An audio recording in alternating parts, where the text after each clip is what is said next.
Hey, my name's Liam. I'm 25 and I swing a hammer for a living. Framing carpenter to be exact.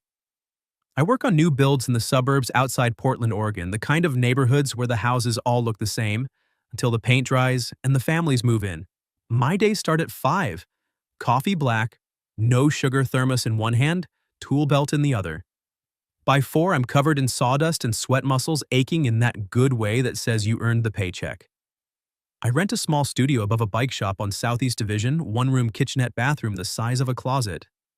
It's quiet, and that's how I like it. No roommates, no drama, just me and the sound of tires on wet pavement when it rains. My crew says I'm too slow with everything, not just the nail gun. Slow to date, slow to commit, slow to even text back. Jake, my lead framer, and the closest thing I have to a best friend, never lets it go. You're gonna die alone with a perfectly organized socket set, he told me last week, tossing a cold beer across the tailgate. I laughed because it's true. I've had a couple girlfriends nothing longer than a season. They get tired of the quiet, or I get tired of pretending I'm someone louder. Either way, it ends with a polite handshake and a promise to stay friends that neither of us keeps. That's why the blind date caught me off guard. Jake cornered me at the site on a Thursday, dust in the air radio playing some old Springsteen song. Listen, he said, wiping sweat from his brow with the back of his wrist. I got a friend who knows a girl. She's different. Interesting. Needs a decent night out, nothing heavy. Just coffee conversation, maybe a second cup if it's not awkward. I opened my mouth to say no, same as always, but he kept talking. 1 hour, Liam. 1 hour and I'll shut up about your love life for a month. A month of peace sounded worth it. I shrugged. Fine, text me the details. The details came in a single message. Saturday, 7 p.m. The Cozy Cup on Alberta. No name, no photo, just she'll be near the window. I almost bailed twice. Once when I realized I didn't own anything nicer than a clean flannel. Once when I stood in front of the mirror and practiced smiling like I wasn't calculating how fast I could escape. But I went. Because Jake would never let me live it down, and because some part of me, the part that still believed in surprises, wanted to see what different meant. The Cozy Cup smells like cinnamon and burnt sugar year-round. Wood tables, mismatched chairs, string lights that never quite work right. I walked in at 6:58, scanned the room, and saw her immediately. She sat by the window, back to the brick wall, hair the color of wet bark pulled into a low knot. She wore a long-sleeved dress the shade of pine needles, sleeves pushed to the elbows, a thin, silver bracelet catching the light. And there, folded neatly beside her chair, was a wheelchair. Matte black compact, the kind you don't notice until you do. I stopped mid-step. Not because of the chair, though yeah, that threw me. Because of her eyes. Sharp dark, already watching me like she'd been waiting longer than the clock said. She smiled, small, polite, but not fragile. You're Liam, she said before I reached the table. Her voice was low, steady, the kind that doesn't need volume to be heard. I'm Clara. I pulled out the chair across from her, tried to act like I hadn't just had a 3-second crisis in the doorway. Hi? Yeah, Liam. Smooth. Real smooth. She tilted her head, amused. Jake said you'd be easy to spot. Tall, quiet, probably wearing sawdust. I looked down at my jeans, sure enough, a faint white streak across the thigh. I brushed it off. He didn't mention you'd be early. I like watching people guess, she said. Most stare at the chair first. You stared at me. She wasn't accusing, just observing. I opened my mouth closed. It decided honesty was the only move left. I stared because you look like you already know how this ends. Her laugh was soft, surprised like she hadn't expected that. Touché. The barista came over, a college kid with a sleeve of tattoos and a bored expression. Clara ordered a cappuccino extra foam, no cinnamon. I got black coffee because that's what I always get. When the cups arrived, she wrapped both hands around hers, careful, deliberate. I noticed the way her left fingers didn't quite curl the same as the right. I didn't ask. Not yet. We talked about nothing important at first. The rain that wouldn't quit. The new brewery on 28th that overcharged for IPAs. She asked what I build. I told her about the 3-story house going up in Laurelhurst, the way the framing has to be perfect or the whole thing leans. She listened like she could see it, the studs, the joists, the weight settling into place. Precision matters, she said, even when no one sees the bones. I asked what she did. She hesitated just a flicker, then said, I draw, freelance, children's books mostly. She pulled out her phone, showed me a page of watercolor fox, mid-leap eyes bright with mischief. I do the sketches digitally now, easier with one good hand. She said it like she was mentioning the weather. I nodded, took a sip of coffee, let the silence sit. Most people would have filled it with questions. I didn't. Half an hour in, she leaned back, studied me. You can ask, everyone does eventually. I set my cup down. Ask why I don't stand up to shake your hand, why the chair, why I'm here on a blind date set up by someone who clearly didn't warn you. Her tone was light, but her eyes weren't. Testing. I thought about it, really thought. Then I said, I don't need a reason to stay for the rest of this coffee, I just need a reason to get invited to the next one. She blinked. Once. Twice. Then the corner of her mouth lifted, not quite a smile, but close. That's a new one. The rain picked up outside, drumming the windows. We kept talking. She told me about growing up in Eugene, about art school in Rhode Island, about the accident 4 years ago that changed the map of her life. She didn't linger on the details, just said one moment you're driving to a gallery opening, the next you're learning how to live in a body that forgot how to walk. I listened, didn't offer pity, didn't offer solutions, just listened. When the barista started stacking chairs, I realized it was past 9. Clara glanced at the clock, then at me. I should go. Early client call tomorrow. I stood, helped her with her coat, not because she needed it, but because it felt right. At the door, I held it open. She maneuvered the chair through like she'd done it 1,000 times. On the sidewalk, the rain had slowed to a mist. I offered to push. She let me just to the curb. She looked up, raindrops catching in her lashes. Tomorrow. Laurelhurst Park. 10 a.m. I'll bring the sketchbook. You bring the coffee. Deal. I nodded. Deal. She started to roll away, then paused. Liam. Yeah, thanks for not asking. I watched her disappear into the glow of the streetlights, the sound of her wheels soft on the wet pavement. I walked home in the rain, coffee long gone cold in my hand, and for the first time in years, I wasn't thinking about how fast I could get to the next job. I was thinking about tomorrow. The next morning, I woke up before the alarm, the kind of early where the sky is still the color of wet concrete. I lay there for a minute, staring at the water stain on the ceiling that looked like a map of nowhere, and realized I was nervous. Not the stomach drop kind, but the quiet buzz under the skin, like when you're about to set a beam that has to be perfect on the first try.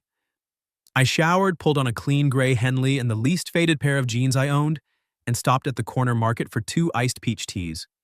No sugar, extra ice, just like she'd mentioned in passing the night before. Laurelhurst Park was already alive by 10.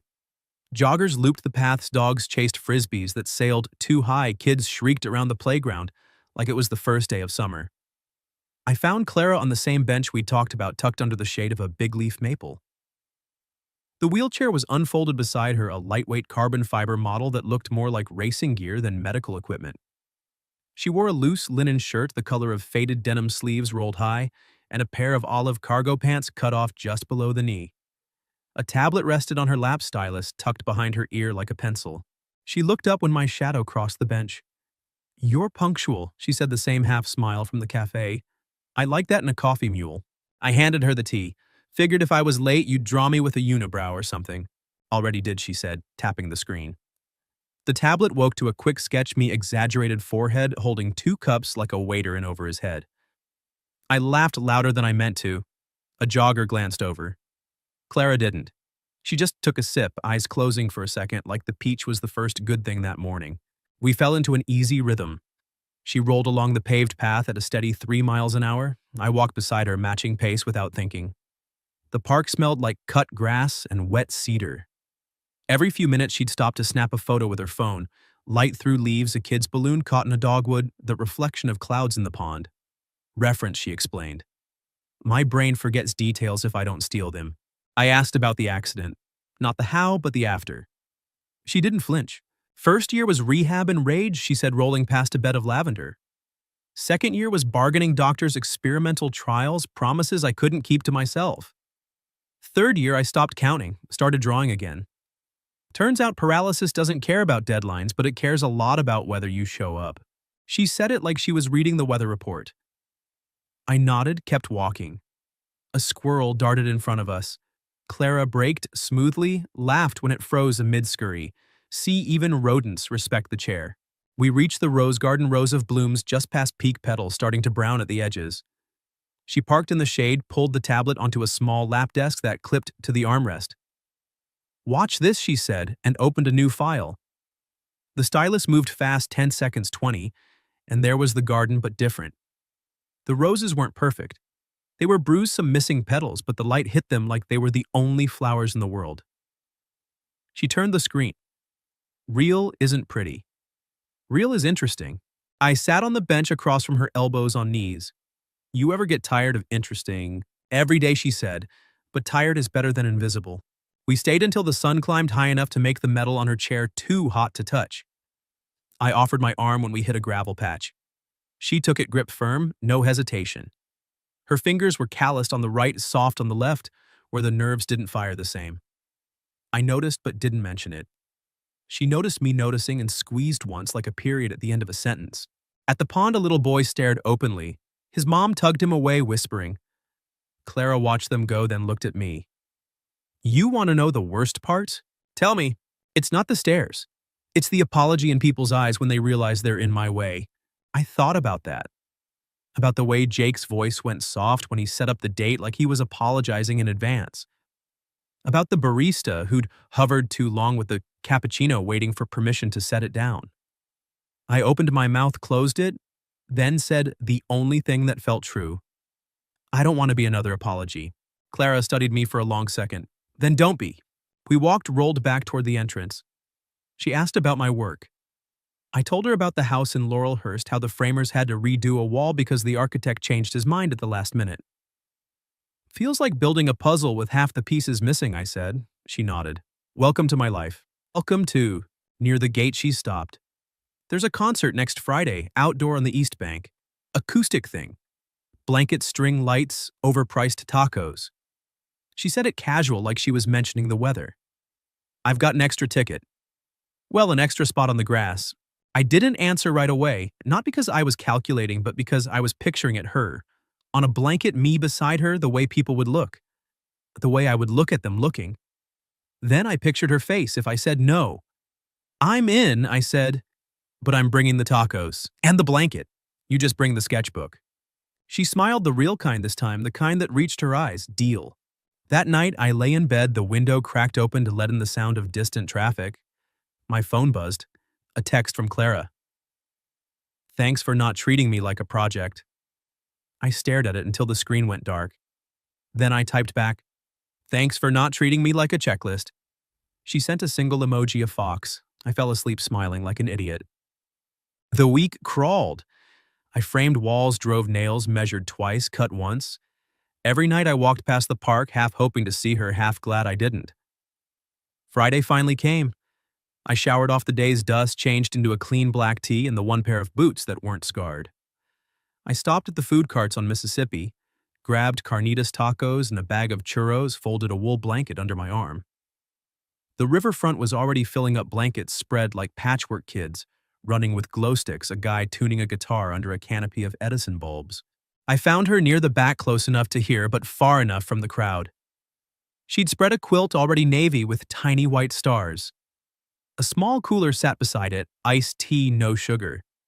She wore a loose sweater the color of storm clouds, hair down for the first time catching the light.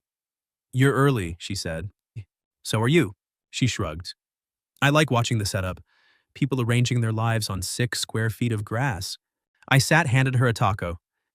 The music started, some indie duo with a cello and a voice like smoke. We ate, talked between songs. She told me about the children's book. She was illustrating a story about a fox who couldn't jump but learned to fly with paper wings. I told her about the time I accidentally framed a wall upside down and had to tear it out at 2 a.m. She laughed so hard she snorted, then covered her mouth like she was embarrassed. I told her it was the best sound I'd heard all week. The night cooled. I draped the extra blanket over her shoulders without asking. She let me. Halfway through the set, a couple nearby started whispering, eyes flicking toward the chair. Clara's jaw tightened. I saw it before she did. She folded her arms, looked at the stage like she could see through it. The song ended. Applause. Then silence. She turned to me, voice low. I think I'm done. I didn't argue. I packed the cooler, folded the quilt. We left before the encore. The walk to the parking lot was quiet, just the sound of her wheels on asphalt and my boots keeping time. At her van-modified ramp folding out smooth, she stopped. I'm sorry, she said. I thought I could handle it. You don't owe anyone a performance, I said. She looked at me, then really looked like she was trying to see past the words. You're not what I expected. Neither are you. She nodded, once climbed into the driver's seat with a practiced transfer that made my chest ache in a way I couldn't name. The ramp folded. The engine started. She rolled the window down. I'll text you, she said. Then she was gone. I stood in the empty spot long after her taillights disappeared, the churros cold in my hand, the music still drifting from the field. I didn't know it then, but that was the last time I'd see her for 10 days. The silence started the next morning. No text, no fox emoji, nothing. I told myself it was fine. She was busy, probably had a deadline, maybe the concert had just been too much. I went to work, drove nails, measured twice, cut once. Jake asked how the date went. I said it was good, left it at that. He didn't push. By day 3, the quiet felt heavier. I walked past the park after my shift, the bench empty, the maple leaves starting to yellow at the edges. I sat there for 20 minutes, phone in hand, thumb hovering over her name. I typed, "Hey, everything okay?" Deleted it. Typed again, "Still owe you those churros?" Deleted that too. I didn't send anything. Day 5, I started drawing. Not well, stick figures really. The bench, the pond, her silhouette against the water. I used the backs of job site permits, the margins of lumber cut lists. The lines were crooked, the proportions wrong, but it was something to do with my hands when my head wouldn't shut up. I told myself it was just a way to pass time. I didn't admit it was a way to keep her from disappearing completely. Day 7. Jake cornered me at the site. You look like hell, man. What happened? I shrugged, hammered a nail too hard, split the stud. He waited. Finally, I said, she ghosted. He didn't laugh, just handed me a cold water and said, give it space. People got their own storms. I nodded, but space felt like a hole I kept falling through.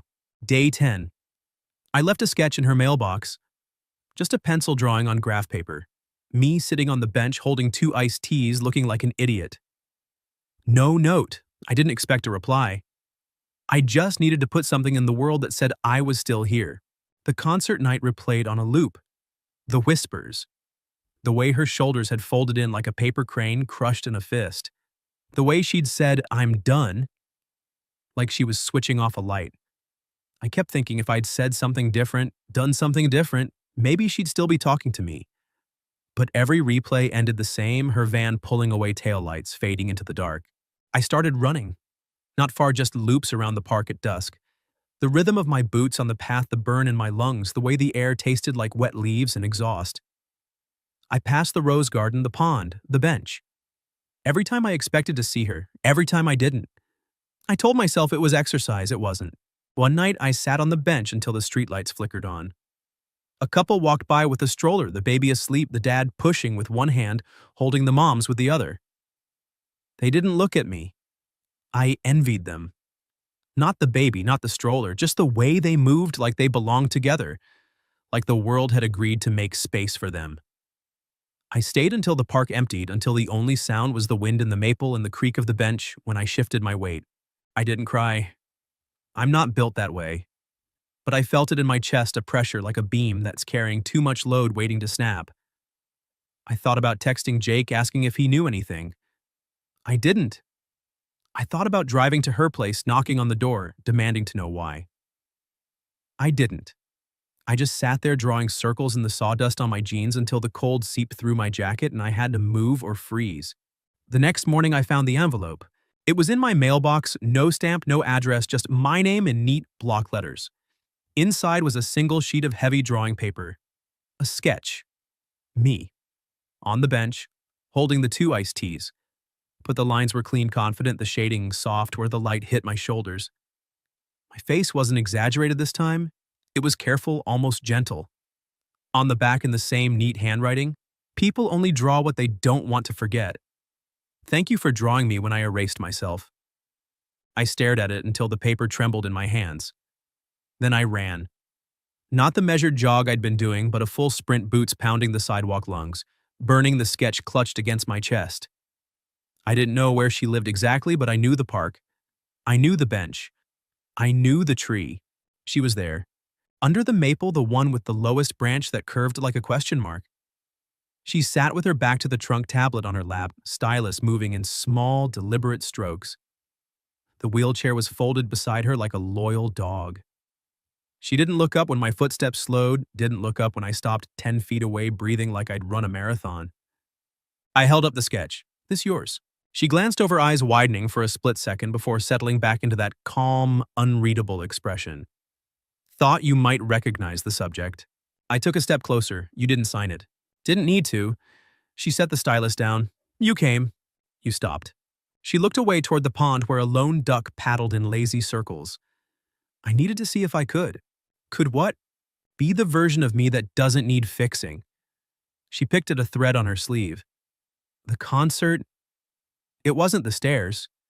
It was the way they made me feel like I was still auditioning for my own life. I sat on the grass, not too close, not too far. I didn't know what to say. You didn't say anything. That's why I left. Silence stretched between us, thick but not uncomfortable. A kid's bike bell rang somewhere down the path. Clara picked up the tablet again, turned it so I could see. Another sketch. Me running. Hair, wild mouth, opened, the sketch from the envelope clutched to my chest. The lines were frantic, alive. I drew this yesterday, she said. After I saw you leave the first one. I swallowed. I thought you were done. I thought so too. She set the tablet down. But then I kept thinking about the way you looked at me. Not the chair, not the accident. Me. And I realized I'd been waiting for someone to look at me like that my whole life. And when you did, I ran. I leaned back on my hands, the grass cool through my fingers. I'm not good at chasing. Good. I'm not good at being chased. She smiled, small reel. But maybe we're both okay at showing up. I nodded. Saturday, 10 a.m., same bench. She picked up the stylus, tapped the screen once. Bring the tea. I'll bring the sketchbook. And Liam. Yeah. Don't draw me again unless you mean it. I stood, brushed the grass off my jeans. I mean it. She watched me go, the stylus moving again, the duck still paddling the maple leaves, rustling like they were keeping our secret. I didn't look back. I didn't need to. The bench would be there. So would she. Saturday came with a sky the color of worn denim clouds, low but not threatening. I was at the bench by 9:47, 2 iced peach teas sweating in a cardboard carrier, a paper bag of lemon scones balanced on top. The park smelled like damp earth and distant barbecue smoke. I sat, set the drinks down, and waited. No phone, no sketching. Just the sound of leaves and the occasional bark of a dog too excited for its own good. At 10:03, I heard the soft whir of wheels on pavement. Clara rolled into view slower than usual, like she was giving herself time to change her mind.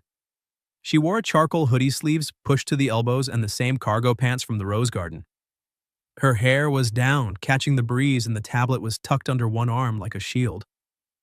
She stopped a few feet away, didn't speak, just looked at me with that same unreadable calm. I stood. You're late. Traffic, she said, and second thoughts. Third thoughts. Working on it. I handed her a tea. She took it with her right hand, the left resting loose in her lap. We sat. Not side by side. I took the far end of the bench, leaving space for the chair. She noticed, didn't comment. The silence stretched comfortable this time, like a blanket you don't need to pull tight. She broke it first. I owe you an explanation. You don't owe me anything. I owe myself one. She set the tea on the armrest, pulled the tablet onto her lap. After the concert, I went home and deleted every sketch I'd done of you. Not because I didn't like them, because I was scared they'd be all I had left. I nodded. I get scared too. Just don't delete us clean. She tapped the screen. The fox from the children's book appeared mid-leap, wings made of torn paper. This is due Monday. I haven't slept. She turned the tablet so I could see the layers panel. Dozens of versions, each wing slightly different. I kept thinking if I got the wings right, maybe I'd figure out how to fly again. Then I realized I was trying to fix the wrong thing. I took a scone, broke it in half, handed her the bigger piece. What's the right thing? She bit into the scone crumbs, catching in her hoodie strings, letting someone see the crash site without handing them a broom. I laughed soft. I'm better with hammers. Good, I've got plenty of walls. We ate in silence for a minute. A jogger passed earbuds in, oblivious. Clara watched him go, then looked at me. I used to think love was about making someone whole. Then I realized it's about making space for the parts that are already broken. I set my half of the scone down. I don't want to fix you, Clara. I just want to be in the room when you're drawing. She blinked, looked away, then back. That's the nicest thing anyone said to me without using the word inspire. I grinned. I save inspire for job site pep talks. She laughed, the sound bright, startled like a bird taking off. Then she opened a new file on the tablet. The screen filled with the park. Our bench, the maple, the pond in the background. But the perspective was from her height, the world tilted slightly the way it must look from the chair. She'd drawn me sitting at the end, one boot on the ground, one knee up, looking not at her but at the duck paddling in circles. The lines were careful, tender. Started this the night you left the first sketch, she said. Couldn't finish it until now. I leaned closer. You got my nose wrong. Liar, it's perfect. We stayed until the sun shifted and the shade moved off the bench. She showed me how the stylus pressure changed the line weight, how she'd learned to brace her left arm against the chair to steady the right. I told her about the house in Laurelhurst, how the roof trusses were going up next week, how the architect kept changing the pitch and driving everyone crazy. She listened like she could see the angles, the weight, the way the wood groaned into place. At noon, she packed the tablet. I should go. Deadline. I stood. Walk you to the gate. Roll me to the gate, she corrected. I fell in beside her, matching pace. At the entrance, she stopped. Next Saturday. Same time, I'll bring donuts. Glazed. Only kind that matters. She started to roll away, then paused. Liam. Yeah. I'm not promising anything. No labels, no timeline, just Saturdays. I nodded. Saturdays work. She smiled the real kind again and rolled off. I watched until she turned the corner, the sound of her wheels fading into the hum of the city. I didn't follow. I didn't need to. The bench would be there. So would she. That night, I hung the sketch she'd given me on the wall above my desk. Me on the bench, the duck, the tilted world. I didn't frame it. Just a pushpin in each corner. It looked right that way. Unfinished, honest. I fell asleep with the window open, the sound of rain on the fire escape, and for the first time in 10 days, I didn't dream of empty benches. The Saturdays settled into a rhythm, quiet and deliberate, like the way you set a level on a beam and trust it to stay true. I'd wake at 8, shower off the week's sawdust stop at the donut shop on 39th for a dozen glazed, still warm paper bag translucent with grease. By 9:55, I'd be at the bench, 2 iced teas, sweating on the wood, the park just waking up.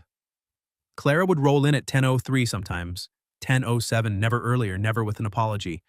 She'd park the chair, unfold the lap desk, and we'd begin. Some mornings we talked. She'd show me the newest pages for the Foxbook wings, stronger now, paper replaced with feathers she'd photographed on a rare trip to the coast. I'd tell her about the Laurelhurst house, how the drywallers had finally shown up, how the architect had changed the pitch again, and the roofers were cursing in 3 languages. She'd laugh the sound low and easy, and sketch the crew in caricature hard hats, 2 small mouths open mid-swear. Other mornings we didn't. She'd draw stylus moving in small arcs, and I'd read whatever paperback I'd grabbed from the library sale, usually something dog-eared and smelling like someone else's attic. The silence wasn't empty, it was full, the way a framed wall is full before the insulation goes in. You know it's holding something even if you can't see it yet. Rainy Saturdays we moved under the maple's lowest branch, a natural umbrella when the drops were light. I'd bring a tarp, drape it like a lean-to, and we'd sit closer, shoulders, almost touching, sharing one thermos of hot tea because the ice stuff got cold too fast. She'd tease me about my Pacific Northwest blood. You call this rain, and I'd remind her she'd moved here from Rhode Island where winters tried to kill you. She'd concede with a grin, then go back to drawing the way the water beaded on the leaves. One October morning, the air smelled like wood smoke and wet pavement. Clara showed up in a wool coat the color of storm cloud scarf wrapped twice around her neck. She handed me a small envelope before she even sat. Inside was a printed card, the cover of her new book, The Fox. Mid-flight wings spread wide eyes bright with mischief. My name was in the dedication's 3rd line down to L, who showed up when the wings were still paper. I looked at her. You didn't have to. I wanted to. She shrugged like it was nothing but her ears were pink. Besides, the publisher asked for someone who believed in the story. You were the only one who didn't ask if the fox could really fly. I tucked the card into my jacket pocket right over my heart and didn't say anything else. Words would have been too loud. Winter came slow. The park emptied earlier, the path slick with frost. We switched to the covered picnic area near the playground, a concrete slab with a roof and one working light. I'd bring a camp stove heat cider in a dented pot, the steam fogging the air between us. Clara started wearing fingerless gloves, the kind that let her keep drawing even when the cold bit. She'd sketch the bare trees the way the branches looked like veins against the gray sky, and I'd watch the way her breath clouded the way she didn't shiver even when the wind cut through. One February Saturday, the sky opened up real rain, the kind that soaks through flannel in minutes. We huddled under the picnic roof, the camp stove hissing between us. Clara's teeth chattered once, just once before she caught herself. I took off my jacket, draped it over her shoulders without asking. She let me. The sleeves hung past her hands. She pushed them up, looked at me with something soft in her eyes. "You're going to freeze," she said. "Worth it." She leaned over just enough that her shoulder pressed against my arm. Not a hug, not a promise, just contact. We stayed like that until the rain eased to a drizzle, the cider gone, the donuts reduced to crumbs. When she finally spoke, her voice was quiet. "I see you, Liam." I nodded. "I see you too." Spring returned with dogwood blossoms and the smell of cut grass. The bench was ours again. Clara's hair grew longer. She started wearing it in a loose braid that swung when she laughed. I grew a beard, shaved it off when the sawdust got stuck in it, grew it back when she said it made me look like a lumberjack who read poetry. We didn't talk about moving in together. We didn't talk about rings or futures or what happens when the book tour she'd been offered took her to Seattle for a week. We just kept showing up. One June evening, the sun low and gold, Clara rolled up with a small wooden box in her lap. Inside was a key. Not shiny, not new. Brass-worn smooth at the edges. "To my place," she said. "In case you ever need to drop off donuts when I'm not home."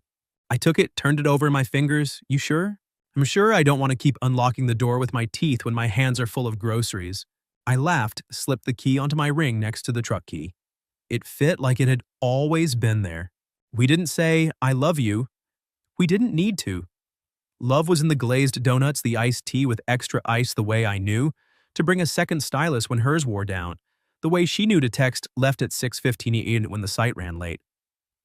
It was in the Saturdays that stretched into Sundays sometimes when we'd drive to the coast in her van, me behind the wheel, her navigating with a paper map. Because GPS lied about the scenic routes. One August afternoon, the park was packed. Families' picnics, a birthday party with too many balloons. We found a quiet spot by the pond, the one with the overhanging willow. Clara sketched a little girl chasing bubbles, her wheelchair forgotten in the grass. I lay back, hands behind my head, watching clouds drift. She looked over, stylus still. "You ever think this is it?" she asked. "This, us, the bench, the donuts, the quiet." I thought about it. About the house in Laurelhurst finally finished, the family moving in next week. About the way Clara's laugh had become the sound I measured every other sound against. About the key on my ring, the spare toothbrush in my bathroom that had appeared without discussion. "Yeah," I said. "I think this is it." She smiled, went back to drawing. The little girl popped a bubble, squealed, ran off. Clara's stylus moved slower, now deliberate. When she turned the tablet, it was us, me, lying back her in the chair, the willow framing us like a secret. The lines were simple, sure, no labels, no promises, just two people present. I sat up, brushed grass off my jeans. Next Saturday. Same time, she said, "Bring the good donuts." I stood, offered my hand to steady her as she folded the lap desk. She took it, grip firm, and for a moment we just stood there, the pond, rippling the willow, whispering the world moving around us like it always had. Then she let go, rolled toward the path, and I fell in beside her, matching pace. The bench would be there next week. So would we.